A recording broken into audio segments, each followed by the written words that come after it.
बिस्मिल्लाहिर्रहमानिर्रहीम। प्यारे स्टूडेंट्स, अस्सलाम वालेकुम। उम्मीद है आप सब खैरियत से होंगे और मेरी वीडियोस को एंजॉय कर रहे होंगे और इनसे बहुत कुछ लर्न भी कर रहे होंगे। तो आज मैं अपने 12th क्लास के स्टूडेंट्स के लिए चैप्टर नंबर 8 एलिफेटिक हाइड्रोकार्बन्स के नेम से आपकी बुक में मौजूद है, उसके most important short question discuss करने जा रहा हूँ। बेटा आप लोगों को पता है कि चैप्टर नंबर 8 और चैप्टर नंबर 12 इसका पेयर है और ये दोनों जो है वो लेंथी चैप्टर्स हैं, फुल ऑफ रिएक्शन मैकेनिज्म्स। तो आप इसमें से लॉन्ग तो अटेम्प्ट करने की गलती कभी करेंगे नहीं। हाँ, शॉर्ट आंसर क्वेश्चंस आप जरूर अटेम्प्ट करेंगे। तो चैप्टर नंबर 8 जो है it's a very lengthy chapter, तो बच्चों को इसमें शॉर्ट क्वेश्चंस जो है उनको आइडेंटिफाई करने में या इंपॉर्टेंट शॉर्ट क्वेश्चन तैयार करने में बहुत ज्यादा प्रॉब्लम्स आ रही होती हैं। तो मैंने सोचा कि चैप्टर नंबर 8 के जो most important short answer questions हैं वो आप लोगों के साथ डिस्कस कर लूं ताकि आप इन क्वेश्चंस को तैयार कर लें। और अगर ये क्वेश्चन अगर आपके एग्जाम में इस चैप्टर में से जो भी क्वेश्चंस आएंगे इंशाल्लाह जो मैंने यहाँ पर राइट अप कर दिए आप लोगों के लिए, इसी में से कोई क्वेश्चंस होंगे तो आप इजीली उनको जो है वो अटेम्प्ट कर सकते हैं। तो अपना पेपर और पेन निकाल लें और मेरे साथ साथ इन क्वेश्चंस को नोट करते जाएं। अगर आप नोट नहीं करना चाहते तो आप मेरी वीडियो का स्क्रीनशॉट भी ले सकते हैं। यहाँ पर आपको complete question along with answer यहाँ पर राइट अप किया गया है। The only thing you have to do is to just listen this video. आपको इस वीडियो को सुनना है और इन क्वेश्चंस को अंडरस्टैंड करना है। और अगर आप इसको मेरी इस वीडियो को एक दफा देख लेते हैं तो आपके ये क्वेश्चन आपको अंडरस्टैंड हो जाएंगे और अगर आपने इनको अंडरस्टैंड कर लिया तो इनके आंसर्स राइट करना आप लोगों के लिए कोई भी मुश्किल काम नहीं होगा। तो 12th क्लास के स्टूडेंट्स अपने आंखें और कान खुले रखें और अपने दिल की धड़कनों को जरा थाम के बैठिए, क्योंकि दिल की धड़कनें आजकल मैंने नोटिस किया है कुछ बच्चों की बहुत ज्यादा जो है ना वो थोड़ी सी अब्रप्ट टाइप होती चली जा रही है। उन्हें कुछ समझ में नहीं आ रहा कि उनके साथ हो क्या रहा है। तो हो सकता है कि ये जब कोई मेरा स्टूडेंट ये वीडियो वॉच कर रहा हो और उसने ठान ली हो कि नहीं आज तो मैं सर अली की वीडियो वॉच करूंगा और चैप्टर नंबर 8 के शॉर्ट आंसर क्वेश्चन भी तैयार करके रहूंगा, और वो इसी कोशिश के अंदर उसने यूट्यूब पे सर्च किया केमिस्ट्री विद अली हसन। जब उसके सामने क्वेश्चन आए और वो इनको पढ़ने ही वाला था, वीडियो ऑन की तो साथ में विद इन अ सेकंड उसको एक मैसेज आ गया, वो भी उसके स्पेशल टाइप के फ्रेंड का, जिसको वो इग्नोर भी नहीं कर सकता था। तो फिर वो सोचने लगा कि अब मैं क्या करूं, मैं वीडियो देखूं सर अली की या इधर रिप्लाई करूं। तो उसने कहा यार वीडियो तो मैं बाद में भी देख लूंगा, पहले ना मैं रिप्लाई कर देता हूं। तो बेटा आपने ये वाली गलती नहीं करनी। आई नो कि जब मैसेज आया होगा तो आपका दिल गार्डन गार्डन हो गया होगा और आपके दिल में ये गाना ही बजने लगा होगा, दिल ने ये कहा है दिल से मोहब्बत हो गई है तुमसे। तो बेटा जी आपको मोहब्बत हो गई है, हमें बहुत खुशी हुई, लेकिन अब आपकी मोहब्बत अगर मुकम्मल हो गई हो और आपने बात कर ली हो तो आप जरा आ जाएं यूट्यूब पे और इस वीडियो को भी एक दफा सुन लें ताकि आपकी जो एग्जाम्स हैं, एग्जाम से भी आपको थोड़ी सी मोहब्बत करनी पड़ेगी, तैयारी से भी थोड़ी सी मोहब्बत करनी पड़ेगी, वो काम आपका कंप्लीट हो जाएगा। तो मेरी बातों का माइंड मत कीजिएगा, मैं ऐसे हंसी मजाक में ऐसी बातें कर जाता हूँ तो दिल पे मत लीजिएगा। तो चैप्टर नंबर 8 जो है बेटा एलिफेटिक हाइड्रोकार्बन्स, आइए चले उसके इंपॉर्टेंट शॉर्ट आंसर क्वेश्चंस आप लोगों को बताता हूं, आप इनको तैयार कर लीजिएगा। बेटा पहला क्वेश्चन जो आता है आपके बोर्ड एग्जाम में वो आता है डिफाइन हाइड्रोजिनेशन या सेबेशियर सेंडन रिएक्शन। बेटा इस वर्ड हाइड्रोजिनेशन पे अगर आप गौर करें तो आपको यहां पर दिखाई देगा एक तो हाइड्रोजन, और ये एशियन का वर्ड जहां पर भी आ जाए इसका मतलब होता है एडिशन। तो ऐसा रिएक्शन जिसमें हाइड्रोजन की एडिशन हो जाए उस रिएक्शन को हम क्या कह देते हैं, हाइड्रोजिनेशन। फिर अगला इसका फॉर्मेट क्या है, सेबेशियर सेंडन रिएक्शन। ये दो साइंटिस्ट थे पॉल सेबेशियर एंड सेंडन, इन्होंने इस रिएक्शन के ऊपर वर्कआउट किया था या इस रिएक्शन को जो आप कह लें कि इन्होंने करवाया था, तो उनके नेम पे भी क्वेश्चन आ जाता है। सिंपल सी डेफिनेशन मैंने यहाँ पर राइट की है, addition of hydrogen in alkenes and alkynes. बेटा हाइड्रोजन को आप ऐड कहां पर करेंगे, अल्कीन्स में। अल्कीन्स क्या होते हैं, ऐसे कंपाउंड जिसमें दो कार्बन्स के बिटवीन डबल बॉन्ड आ जाए उनको हम क्या देते हैं, अल्कीन्स। अल्काइंस क्या होते हैं बेटा जी, दो कार्बन्स के दरमियान में अगर आपको ट्रिपल बॉन्ड दिख जाए तो उनको हम क्या कह देते हैं, अल्काइंस। तो एल्कीन्स और एल्काइंस इनके अंदर जब आप हाइड्रोजन ऐड करोगे इन द प्रेजेंस ऑफ निकल कैटलिस्ट, इसको आपने नहीं बोलना निकल भैया को, इसको आपने एज अ कैटलिस्ट यूज करना है। टेम्परेचर कितना दोगे, 200 से 300 डिग्री सेंटीग्रेड। तो अगर आपकी घर की गैस चली गई तो आप सिलेंडर यूज करके भी टेम्परेचर जो प्रोवाइड कर सकते हैं, लेकिन जब तक टेम्परेचर प्रोवाइड नहीं करेंगे तब तक आपकी हाइड्रोजिनेशन जो है वो नहीं होगी। बेटा एग्जाम्पल देखें, CH2 डबल बॉन्ड CH2, ओहो हो, यहाँ पर तो आपको कार्बन के साथ हाइड्रोजन दिख गया। अच्छा ये कार्बन और हाइड्रोजन का जब भी मैं देखता हूँ ना मुझे बड़ी खुशी होती है, इन दोनों की ऐसे स्ट्रॉन्ग टाइप जो है ना बॉन्डिंग और लव है, जिसे कहते हैं ना अनब्रेकेबल बॉन्ड, वो है इन दोनों का।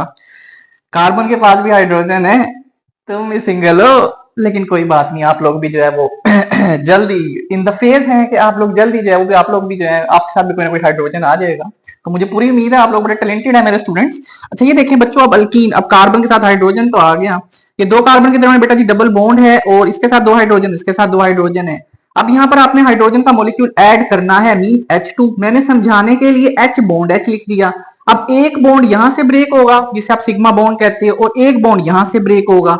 बेटा जी दो मॉलिक्यूल्स के दरमियान में जो पहला बॉन्ड होता है वो होता है सिग्मा बॉन्ड। उसके अलावा जितने भी बॉन्ड आ जाए वो सारे बेटा जी क्या होते हैं, पाई बॉन्ड।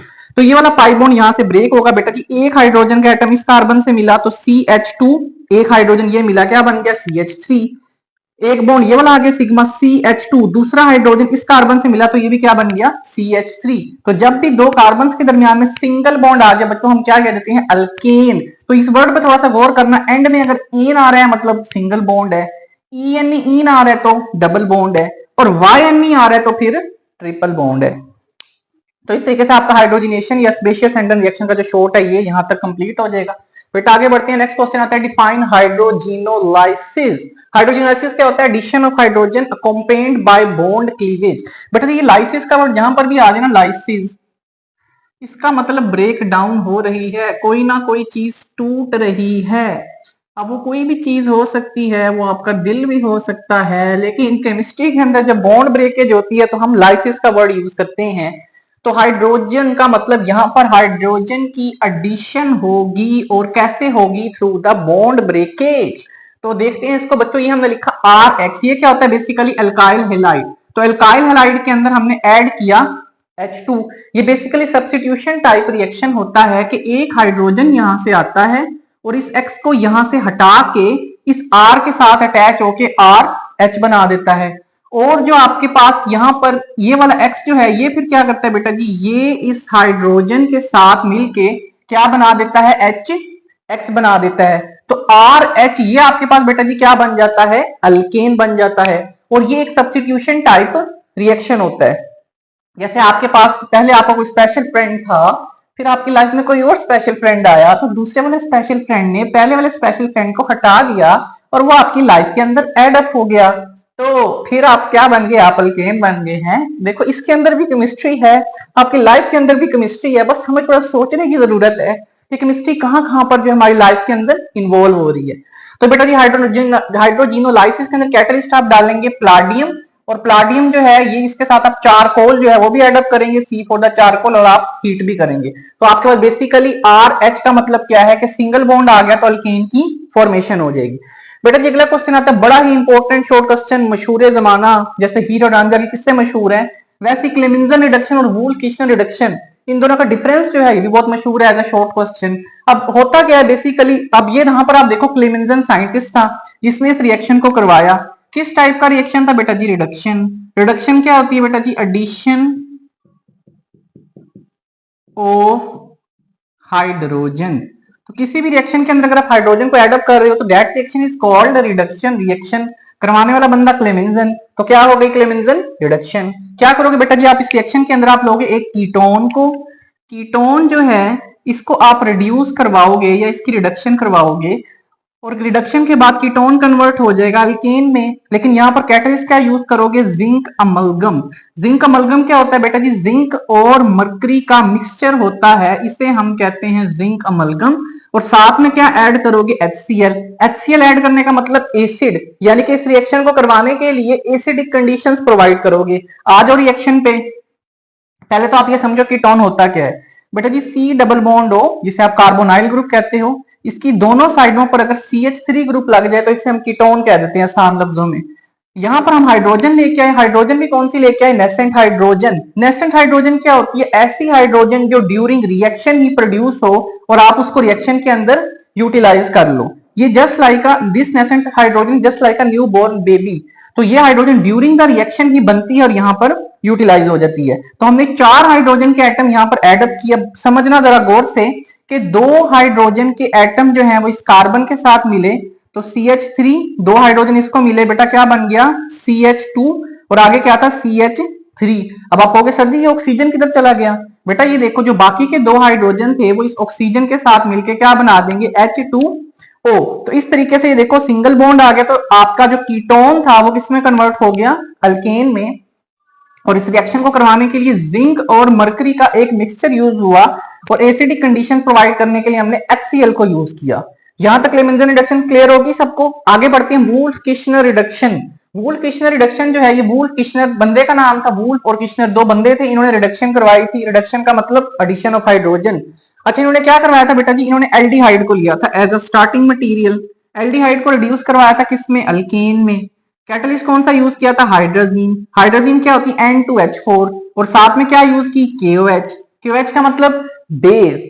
इट मींस ये रिएक्शन बेसिक कंडीशंस में होगा। तो आज जरा इस रिएक्शन को समझें। एल्डिहाइड क्या होता है, पहले तो आप ये समझ लो, C डबल बॉन्ड O और इसके साथ एक H लग जाए तो इसे हम कहते हैं एल्डिहाइडिक फंक्शनल ग्रुप। और एक बॉन्ड कार्बन का फ्री था तो वहां पर हमने क्या लगा दिया, CH3। अब यहां पर देखो रिडक्शन करवाने के लिए आप कितने हाइड्रोजन एटम ऐड अप करोगे, 4। अब ध्यान से समझना कि 4 में से 2 हाइड्रोजन आपने इस कार्बन को दिए तो CH3, ये कार्बन एक इसका अपना हाइड्रोजन था CH, और 2 हाइड्रोजन इसको मजीद मिले तो ये क्या बन गया, CH3। ये देखो CH3 CH 2 हाइड्रोजन मिले और ये क्या बन गया, CH3। 2 हाइड्रोजन बच रहे थे, वो 2 हाइड्रोजन इस O के साथ मिलेंगे तो क्या बन जाएगा, H2O। थक गए हो गए आप लोग भी बहुत ज्यादा है, मैं तो बहुत थक गया हूं, तो पानी या जूस पी लेना मेरी तरफ से। अच्छा, कैटलिस्ट क्या यूज किया हमने, N2H4 और साथ में हमने क्या ऐड किया, KOH को एज अ बेस यूज किया और 200 डिग्री सेंटीग्रेड का टेम्परेचर भी हमने प्रोवाइड किया। तो हमारा एल्डिहाइड जो था वो किसके अंदर कन्वर्ट हो गया बेटा जी, वो कन्वर्ट हो गया इनटू अल्कीन। ठीक है, यहां पर आपका ये वुल्फ किश्नर और क्लेमेंजर का डिफरेंस कंप्लीट हो जाएगा बेटा जी। आगे बढ़ते हैं, क्वेश्चन आ जाता है convert methane to formaldehyde. जब इस तरह का रिएक्शन आ जाए या इस तरह का क्वेश्चन आ जाए तो बच्चे बड़े कंफ्यूज हो जाते हैं कि कन्वर्जन टाइप रिएक्शन आ गया, सर इसे कैसे करें, मैं आपको समझा देता हूं। मीथेन समझो क्या होता है, CH4, एक कार्बन उसके साथ 4 हाइड्रोजन हो तो उससे क्या कहते हैं, मीथेन। देखो कार्बन के साथ फिर हाइड्रोजन आ गया, यार ये कार्बन और हाइड्रोजन का चलता रहता है, ये कभी दोनों एक दूसरे से जुदा नहीं होते। इनको जुदा करने के लिए एक विलन भी है, वो भी आपको बताऊंगा मैं किसी वीडियो में। वो ऐसे ब्रोमीन होता है, ब्रोमीन आता है ना, ऐसे हाइड्रोजन को साइड पे कर देता है, कहता चल तू साइड पे हो, अब मैं कार्बन के साथ रहूंगा। है इधर भी विलन है क्या, नहीं यार विलन जो है ना काम खराब कर देते हैं। अच्छा आ गया फॉर्म एल्डिहाइड। फॉर्म एल्डिहाइड क्या होता है बेटा जी, ये देखो मैंने आगे फॉर्मूला लिख दिया HCHO, इसको नीचे ओपन करके भी हम राइट अप कर लेंगे। अब बेटा जी मीथेन को फॉर्म एल्डिहाइड में कन्वर्ट करवाने के लिए कैटालिटिक ऑक्सीडेशन करवाओगे। ऑक्सीडेशन का मतलब एडिशन ऑफ ऑक्सीजन, जो आपको यहाँ पर O दिखाई दे रहा है। कैटालिटिक का मतलब कैटलिस्ट की मौजूदगी में। कौन सा कैटलिस्ट यूज करते हैं, कॉपर। टेम्परेचर कितना दोगे, 400 डिग्री सेंटीग्रेड। प्रेशर कितना दोगे, 200 ATM। तो अब बेटा से कन्वर्ट करते हैं। हमने लिखा मीथेन CH4, देखो आपको समझाने के लिए मैंने इसको ऐसे लिख दिया, CH3 और एक हाइड्रोजन, ये देखो मिलाओगे तो CH4 आपका मीथेन ही बन जाएगा। उसमें आप एक O जो है वो ऐड करोगे तो क्या होगा, इस O की एडिशन हो जाएगी तो CH3OH। ये देखो CH3OH, ये क्या बन गया आपके पास, CH3 ग्रुप कहते हैं बेटा जी इस मिथाइल को। और जहां पर OH आ जाए, OH का मतलब होता है अल्कोहल, तो आपके पास क्या बन गया, मिथाइल अल्कोहल। नेक्स्ट स्टेप में हमने मिथाइल अल्कोहल को समझने के लिए ऐसे राइट किया कि CH2 और एक हाइड्रोजन इसका नीचे लिख दिया, क्या बन गया, CH3 बॉन्ड OH। फिर उसमें क्या ऐड किया, ऑक्सीजन। तो बेटा ये देखो OH और H मिले क्या बन गया, H2O। अब जो चीजें बच जाया करें केमिस्ट्री में या रिएक्शन में उनको मिला के लिख दिया करो। क्या बचा बच्चों, ये देखो एक C बच गए, मैंने यहां लिख दिया। 2 मेरे पास हाइड्रोजन बचे यहाँ पर, देखो एक मैंने इसके इस साइड पे लगाया, एक मैंने इसके साइड पे लगा दिया। और ये वाला जो ऑक्सीजन था ये इसके साथ डबल बॉन्ड के थ्रू अटैच हो गया, तो ये आपके पास क्या बन गया, फॉर्म एल्डिहाइड बन गया। नेक्स्ट है क्वेश्चन नंबर 5। ये very very important short question है, मार्कोनिकोव्स रूल। इसको आपने एक्सप्लेन करना with an example. Markovnikov's rule क्या कहता है, इसकी स्टेटमेंट समझें पहले कि when unsymmetrical reagent is added to unsymmetrical alkene. कहता है जब भी कोई अनसिमेट्रिकल रिएजेंट, अनसिमेट्रिकल रिएजेंट का मतलब क्या होता है, जैसे हम लिखते हैं बेटा जी HBr, ये क्या है, अनसिमेट्रिकल है। जब दो एटम्स, दो मुख्तलिफ एटम्स आ जाए तो हम टर्म यूज करते हैं अनसिमेट्रिकल की। तो यहां पर देखो एक H का एटम है और एक ब्रोमीन का एटम है, तो ये है आपका अनसिमेट्रिकल रिएजेंट। उसको आप ऐड करोगे अनसिमेट्रिकल अल्कीन में। अनसिमेट्रिकल अल्कीन क्या होता है बेटा, ये देखो अल्कीन का मतलब 2 कार्बन के दरमियान में डबल बॉन्ड है। अनसिमेट्रिकल का मतलब इस कार्बन के साथ एक अटैच है, ये CH3 ग्रुप, और दूसरा क्या अटैच है, ये हाइड्रोजन। और इस कार्बन के साथ H2 यानी कि दोनों हाइड्रोजन एटम अटैच हैं। जब दोनों कार्बन के साथ दो मुख्तलिफ ग्रुप्स अटैच हो जाएं या सेम ग्रुप्स अटैच ना हो तो उसके लिए हम टर्म क्या यूज करते हैं, अनसिमेट्रिकल अल्कीन की। नहीं समझ आया, दोबारा बताता हूं। ये देखो, इस कार्बन को बेटा अगर हम गौर करें ना, आपने दोनों डबल बॉन्डेड कार्बन को देखना है। अगर आप देखो पहले वाला जो कार्बन है इसके साथ एक ग्रुप तो अटैच है CH3 और दूसरा क्या अटैच है, हाइड्रोजन। जेन में रखना CH3 और हाइड्रोजन। बेटा ये देखो, अगर मैं इसे कहूं कार्बन नंबर 1 है और इसे कह दूं कार्बन नंबर 2 है, तो कार्बन नंबर 2 के साथ दो क्या अटैच है, H। तो इसका मतलब इस कार्बन के साथ CH3 और H ग्रुप अटैच था और इसके साथ दोनों H ग्रुप से अटैच है। तो दोनों के साथ मुख्तलिफ ग्रुप से अटैच है, उसको हम क्या कह देते हैं, अनसिमेट्रिकल अल्कीन। फिर हम लेके आए अपना अनसिमेट्रिकल रिएजेंट HBr। फिर मैंने आगे क्या लिखा था, negative part of the reagent goes to that carbon having least number of hydrogen atoms. कहता है आपके रीजन के अंदर ना बेटा जी दो पार्ट्स होंगे, एक तो होगा आपका पॉजिटिव पार्ट और एक आपका होगा नेगेटिव पार्ट। जो ब्रोमीन है इसकी इलेक्ट्रोनेगेटिविटी ज्यादा होती है, इसलिए इस पे नेगेटिव चार्ज आता है और H पे पॉजिटिव चार्ज आता है। वो कहता है कि जो नेगेटिव पार्ट है ना बेटा, वो आपने कहां पर ऐड करना है। बेटा जी एडिशन हमेशा डबल या ट्रिपल बॉन्ड के अलोंग ही होती है, तो यहां पर डबल बॉन्ड मौजूद है, एक बॉन्ड यहां से ब्रेक होगा। तो नेगेटिव पार्ट को अब आप इन दोनों कार्बन के दरमियान में कंपटीशन है, आपने देखना है किसके पास कम हाइड्रोजन है। तो इसके पास दो हाइड्रोजन है, इसके पास एक हाइड्रोजन है, तो आपका ब्रोमीन कहां चला जाएगा, इस कार्बन के ऊपर। तो क्या आ जाएगा CH3CH और ये Br जो है वो इसके साथ मिल जाएगा, यहां पर हमने इसको नीचे अटैच कर दिया। पीछे बच जाएगा हमारे पास हाइड्रोजन। हाइड्रोजन को हम कहां ऐड करेंगे, कार्बन नंबर 2 पे। इसके पास दो हाइड्रोजन, इसको आप ऐसे भी याद रख सकते हैं, बच्चों को समझाने के लिए कहता होता हूं कि हाइड्रोजन हाइड्रोजन को खींचता है, जैसे हम कहते हैं ना पैसा पैसे को खींचता है और प्यार प्यार को खींचता है, तो ऐसे ही ये जो हाइड्रोजन है इस हाइड्रोजन को खींचता है। मतलब जहां पर हाइड्रोजन ज्यादा है वहां पर हमेशा हाइड्रोजन को ऐड करो और जहां पर हाइड्रोजन कम है वहां पर आप नेगेटिव पार्ट को ऐड करो। तो इस हाइड्रोजन को हमने CH2 से मिलाया, ये वाला बॉन्ड जो था पाई बॉन्ड ये आपका ब्रेक हो गया और क्या बन गया CH3CH यहां Br लग गया और CH2 में एक हाइड्रोजन डाला तो CH3 बन गया। अब नंबरिंग वहां से करते हैं जहां से फंक्शनल ग्रुप करीब हो। ये Br जो था ये यहां पर लगा हुआ था कार्बन नंबर 2 पे, तो मैंने इस साइड से नंबरिंग स्टार्ट की 1 2 3। तो क्या नेम बना 2 ब्रोमो। देखो 2 ब्रोमो और 3 कार्बन थे चेन के अंदर, तो टर्म क्या यूज करोगे, प्रोपेन। तो आपके पास क्या बन जाएगा 2 ब्रोमो प्रोपेन। बेटा आगे बढ़ते हैं, व्हाट इज बायर्स टेस्ट, ये भी बड़ा इंपॉर्टेंट शॉर्ट है, व्हाट इज बायर्स टेस्ट। आप पहले तो ये समझो कि बायर्स टेस्ट के अंदर ना बायर्स रिएजेंट यूज होता है। तो बायर्स रिएजेंट क्या होता है बेटा जी, मैंने लिख दिया है डाइल्यूट। डाइल्यूट का मतलब जहां पर आपके पास वाटर की परसेंटेज ज्यादा हो वहां पर हम टर्म यूज करते हैं डाइल्यूट की। 1% alkaline KMnO4 solution is called Bayer's reagent। 1% का मतलब क्या है कि 1% आपका KMnO4 होगा और 99% उसमें वाटर होगा। एल्कलाइन का मतलब जहां पर बेसिक चीजें आ जाए, सोल्यूशन हो जाए, वाटर आ रहा है क्योंकि, इसलिए इसको हम कहते हैं बायर्स रिएजेंट। और इसका कलर क्या होता है, it is pink in colour, ये पिंक कलर का होता है और act as a mild oxidising agent, और ये ऑक्सीडाइजिंग एजेंट का काम करता है। तो बेसिकली इस रिएक्शन के अंदर आपके पास ऑक्सीडेशन होने वाली है। कैसे, वो देखो, हमने लिखा CH2 डबल बॉन्ड CH2 यानी कि एल्कीन को लिख लिया प्लस 2 KMnO4 जो कि आपका क्या था, बायर्स रिएजेंट। ये देखो प्लस हमने साथ में क्या ऐड किया था, डाइल्यूट सॉल्यूशन था, तो हमने वाटर भी ऐड किया। अब रिएक्शन को समझो, एक सिग्मा बॉन्ड था एक पाई बॉन्ड था, तो जहां पर भी पाई बॉन्ड हो, पाई बॉन्ड हमेशा वीक होता है और यही पहले ब्रेक होता है। सिग्मा बॉन्ड स्ट्रॉन्ग होता है, इसको तोड़ना आसान नहीं होता। तो पाई बॉन्ड बेटा जी यहां से ब्रेक हो गया। 4 वाटर के अंदर से हमने 2 OH ग्रुप्स जो है ना वो यहां पर ऐड किए। कैसे कि 2 में से एक OH ग्रुप मैंने इस पहले कार्बन पे ऐड किया, ये देखो CH2OH आ गया। दूसरा OH ग्रुप मैंने इस कार्बन नंबर 2 पे ऐड किया, ये देखो CH2OH आ गया। अब इसका नेम क्या है आपके पास, जब भी चेन में 2 कार्बन ज्यादा टर्म यूज करते हैं इथाइलिन और OH ग्रुप लगा हुआ है तो क्या कह देंगे, ग्लाइकोल। तो इथाइलिन ग्लाइकोल बन जाएगा। ये जो आपका KMnO4 था ये किसमें कन्वर्ट हो जाएगा, MnO2 के अंदर। और यहां पर आपके पास जो K बच रहे थे ये यहां पर बचे, बाकी OH ग्रुप्स के साथ मिलके क्या बना देंगे, KOH। तो इस तरीके से आपके पास जहां पर अल्कीन मौजूद होगा, अच्छा होता क्या है कि आपके पास जो ये रीजेंट होता है इसका होता है बेटा जी पिंक कलर। तो जब आप इसको इसके अंदर ऐड करते हो अल्कीन के अंदर, तो अगर आपको आइडेंटिफाई करना है अल्कीन्स को, आपको कोई दिया जाता है कंपाउंड, वो पूछता है यार बताओ अल्कीन है या अल्कीन है, तो हम देख के तो नहीं बता सकते, हम कैसे बताएंगे, हम उसमें KMnO4 ऐड करेंगे। पिंक कलर का KMnO4 होगा, इसको आप डालोगे उसके अंदर तो कलर क्या हो जाएगा सोल्यूशन का, पिंक। अब रिएक्शन होगा, रिएक्शन होने के बाद ये इथाइलिन ग्लाइकोल बनेगा। बेटा जी इथाइलिन ग्लाइकोल क्या होता है आपके पास, कलरलेस। तो अगर थोड़ी देर बाद आपकी टेस्ट ट्यूब में कलर पिंक से क्या हो जाता है, कलरलेस हो जाता है, इट मींस आपको जो कंपाउंड दिया गया था वो अल्कीन था या एल्काइन था। लेकिन अगर कलर आपके पास कलरलेस नहीं होता, टेस्ट ट्यूब का कलर या जिस भी रिएक्शन वेजल में आप करवा रहे हो रिएक्शन, उसका कलर स्टिल पिंक रह जाता है, इट मीन जो कंपाउंड दिया गया था वो अल्केन था। क्यों?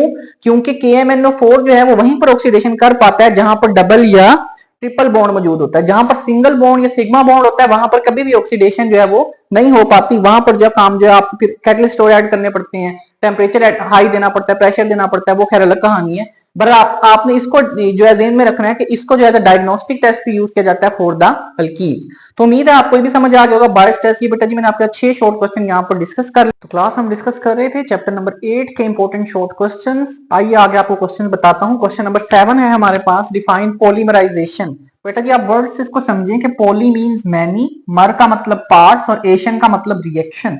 तो ऐसा रिएक्शन जिसके अंदर आप छोटे छोटे पार्ट्स को आपस में मिलाएं और एक बड़े साइज का मॉलिक्यूल बन जाए, उसको हम कहते हैं पॉलीमर। और उस रिएक्शन को हम क्या नाम दे देते हैं? Polymerisation reaction. तो यही मैंने डेफिनेशन में भी लिखा है, the reaction in which small organic molecules combine. इसमें छोटे छोटे मॉलिक्यूल्स कंबाइन हो और क्या बना दें? Large size molecules. उनको हम क्या कह देते हैं? पॉलीमर्स। और रिएक्शन को नाम दे देते हैं पॉलीमराइजेशन का। तो इसमें हमने इथीन लिया, CH2 double bond CH2, 400 degree Celsius का टेम्परेचर दिया, 100 ATM प्रेशर अप्लाई किया। और यहां पर मैंने स्टार्ट में लिखा है बेटा जी N। N का मतलब होता है आपके पास नंबर ऑफ मॉलिक्यूल्स जो आप कंबाइन करने जा रहे हो। वो ये जो N है इसकी वैल्यू 1 से लेके 10 लाख तक जा सकती है। तो जितने ज्यादा मॉलिक्यूल्स को आप आपस में मिलाओगे उतने ही बड़े साइज का पॉलीमर आपके पास बनेगा। तो आप यहां पर इथीन लेते हो, इसके आपके पास एक से ज्यादा मॉलिक्यूल्स को आपस में मिक्सअप करते हो तो क्या बन जाता है? एक बॉन्ड जो है यहाँ से पाई बॉन्ड, ये हो जाता है बेटा जी ब्रेक। और CH2 बॉन्ड CH2, अच्छा एक बॉन्ड मैंने पीछे की तरफ लगाया, एक बॉन्ड आगे की तरफ लगाया और साथ में लिख दिया N। N का मतलब नंबर ऑफ यूनिट। ये आपके पास 1000 हो सकते हैं, 2000, 10,000, 1 लाख और 10 लाख। इट मीन CH2 यहां पर भी अटैच होते चले जाएंगे, CH2 आगे की तरफ भी अटैच होते चले जाएंगे और चेन जो है वो कंटिन्यू रहेगी और एक बड़े साइज का मॉलिक्यूल आपके पास बन जाएगा। तो इस तरीके से पॉलीमराइजेशन जो है की जाती है। अगला है what is mustard gas, how it is prepared. बेटा जी पहले तो आप समझे मस्टर्ड गैस होती क्या है। ये केमिकल था जिसको वर्ल्ड वार 1 के अंदर जो है वो यूज किया गया था। और ये क्या करते थे? ये गैस जिसको स्प्रे करते थे और ये गैस जो सोल्जर्स की स्किन के ऊपर जब इसका आती थी या उस स्किन के साथ इंटरेक्शन होता था तो उसके ऊपर ब्लिस्टर यानी कि छाले जो है वो बनना स्टार्ट हो जाते थे और अच्छे खासे सोल्जर्स जो है उनको इस गैस ने जो है वो खत्म किया था। तो ये मैं लिख रही है chemical use in world war 1, blisters cause करेगी स्किन पे। होता क्या है? इसको तैयार कैसे किया जाता है बेटा जी? हम इसके लिए भी इथीन लेंगे और साथ में क्या ले लेंगे? Dichloro disulphide H2Cl2। अगेन बेटा जी आपके पास ये वाला पाई बॉन्ड यहां से हो जाना है ब्रेक। ये ब्रेक हो जाएगा तो आपके पास क्या बन जाएगा? ये देखो, ये सल्फर का एक एटम इन दोनों कार्बन के साथ अटैच होगा। ये सल्फर, एक सल्फर, ये CH2 ये दूसरा CH2 और यहां पर आप इथीन के 2 मॉलिक्यूल्स यूज करोगे। फिर ये नेक्स्ट CH2, ये CH2 और यहाँ पर 2 Cl थे तो एक Cl यहाँ पर अटैच हो गया और एक Cl जो है वो यहाँ पर अटैच हो गया। तो इसको जब हम नंबरिंग करते हैं तो नंबरिंग वहां से स्टार्ट करते हैं जहां से फंक्शन ग्रुप 3 होता है। Cl जो है क्लोरो फंक्शनल ग्रुप, यहाँ से स्टार्ट की 1 2, ये भी हमने की तो 1 2। लेकिन इसको नंबरिंग को डिफरेंशिएट करने के लिए हमने यहाँ पर क्या यूज किया बेटा जी? प्राइम का साइन यूज किया, 1 प्राइम 2 प्राइम। तो नेम कैसे दिया हमने? 2 2 2 प्राइम 2 प्राइम डाइक्लोरो। ये देखो 2 क्लोरीन लगे थे तो हमने कहा डाइक्लोरो इथाइल। ये जब भी 2 कार्बन आ जाए तो इथाइल ग्रुप यूज होता है, नेम यूज होता है। तो S लगा हुआ है साथ, हम क्या लिख देंगे? Dichloro ethyl sulphide. तो इस तरीके से ये जो आपके पास बनी है 2 2 डाइक्लोरो इथाइल सल्फाइड, बेसिकली यही आपकी क्या है? Mustard gas. और इसको मस्टर्ड गैस क्यों कहते हैं? Due to its mustard like odour, क्योंकि इसकी जो स्मेल है वो होती है मस्टर्ड की तरह की। तो due to mustard like odour या smell it is named as mustard. और एक सल्फर का एटम यहाँ पर बच जाएगा। तो ये थे बेटा जी चैप्टर नंबर 8 के most important 8 short answer question जो मैंने आप लोगों से डिस्कस किए। आप इन क्वेश्चंस को नोट डाउन कर लीजिएगा या स्क्रीनशॉट ले लीजिएगा, इनको याद कर लीजिएगा और आपको जो चैप्टर नंबर 8 है ये तो आप लोगों का आज तैयार हो जाएगा फॉर द शॉर्ट क्वेश्चन। तो मिलता हूं आपसे अपनी नेक्स्ट वीडियो में। मेरी वीडियोस जाते जाते आप लोगों से एक रिक्वेस्ट और करूंगा कि मेरी वीडियोस को अपने कॉलेज फ्रेंड्स, एकेडमिक फ्रेंड्स के साथ मैक्सिमम शेयर किया करें और मेरी वीडियोस को लाइक भी किया करें। और जिन बच्चों ने मेरा चैनल अब तक सब्सक्राइब नहीं किया वो प्लीज इसको सब्सक्राइब भी कर दें। तो मिलता हूं आपसे नेक्स्ट वीडियो में, तब तक के लिए अल्लाह हाफिज।